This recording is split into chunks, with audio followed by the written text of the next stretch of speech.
What's up, everybody? So I explored two new record stores in New Jersey yesterday. Check it out. Chris Brophy, musically obsessed. Chris Brophy, musically obsessed with vinyl CDs and cassettes. Chris Brophy, musically obsessed. Oh yeah! All right, so yesterday was an epic day. I went down and visited my brother and his family, including my niece and my nephew in New Jersey.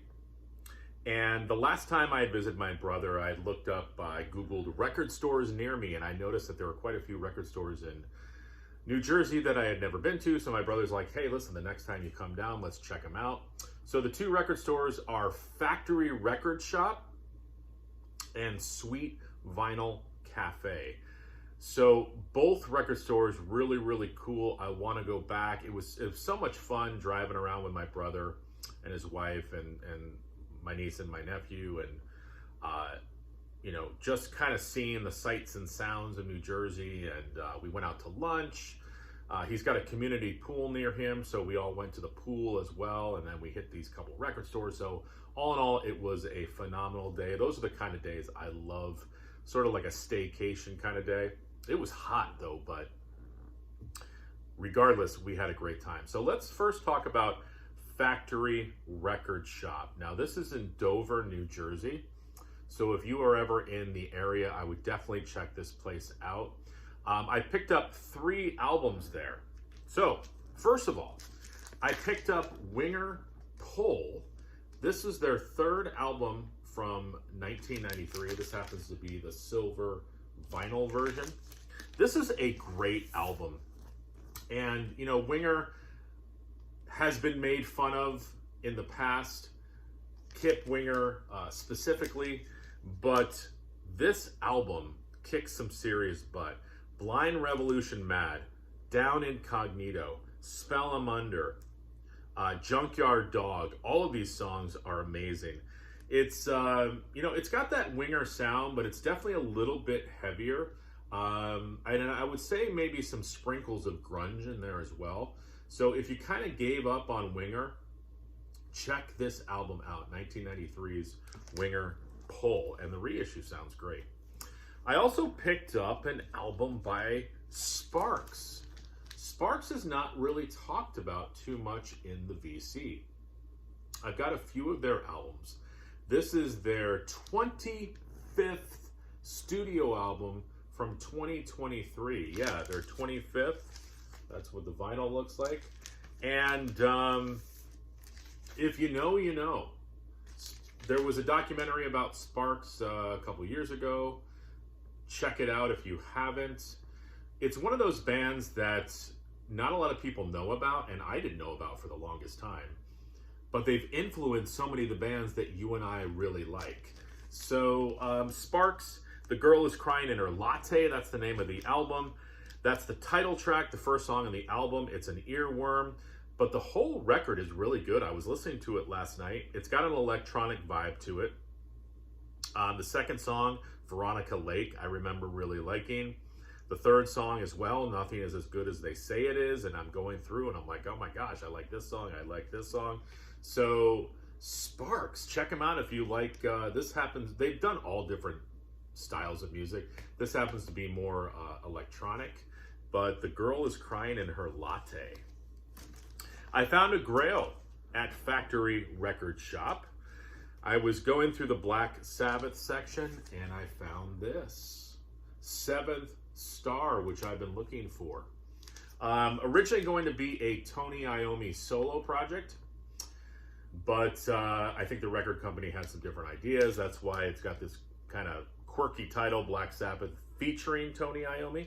But what's really cool about this, Glenn Hughes is doing the vocals on the Warner Brothers label. And I really, really like this album a lot. In for the Kill, No Stranger to Love is a great ballad. The title track is good, Danger Zone. It's definitely got that hard rock, I would say sort of teetering on AOR at times a little bit, but still a very hard rocking album, kind of bluesy, And Glenn Hughes, his vocals, killer on that album. All right, so that was Factory Record Shop. We went out to lunch, and then we hit another place called Sweet Vinyl Cafe, and this is in Denville, New Jersey. And what's kind of really cool about this is it's also a coffee shop. So not only can you get your record fix, but you can also get your caffeine fix.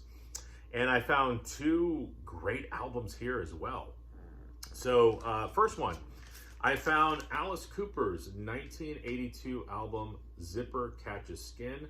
This was, of course, part of his whole new wave meets hard rock sound to kind of go along with Flush the Fashion and Special Forces and Dada. I have all those on CD. I have Special Forces on vinyl. I do need to get Flush the Fashion on vinyl, and I do need to get Dada on vinyl at some point. This is another great album. I love Alice Cooper, and I know he just came out with that new album with the original Alice Cooper band. This is what the back looks like. Kind of gives you an idea of, you know, sort of the phase that he was going through.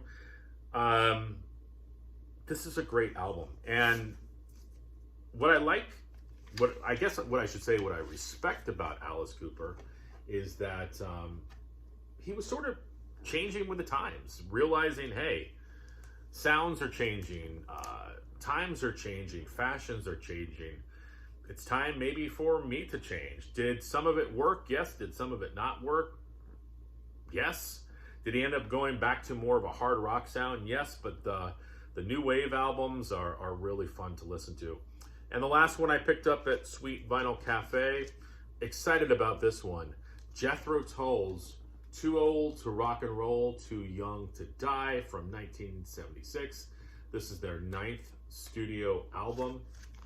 And I didn't realize this until I got home, but this is the TV special edition. This is the remix by Steven Wilson.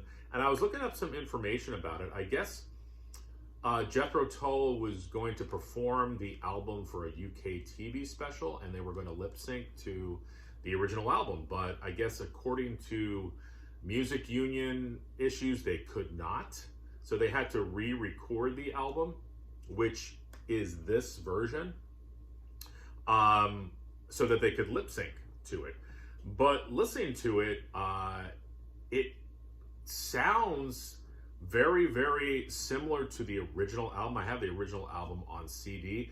There are some differences, but what was really kind of neat about this is it's almost one of those lost recordings. It's like an alternate recording of the album. So I have it on CD. Now I've got this version on vinyl. And then eventually, if I can find, like an original version of the album on vinyl, I'll pick that up as well. But look at this gatefold with the comic strip on the inside.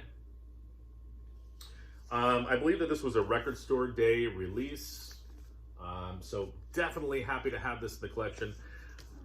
I'd love to find Minstrel in the Gallery on vinyl, and also War Child. I'd love to get the Steven Wilson remixes of those, but those are very, very expensive. But maybe I'll come across it one of these days like I did Too Old to Rock and Roll, Too Young to Die. So that is my adventure in New Jersey. Thank you to my brother and his family. It was so much fun. And on top of that, I got some great records too. All right, everyone. Bye.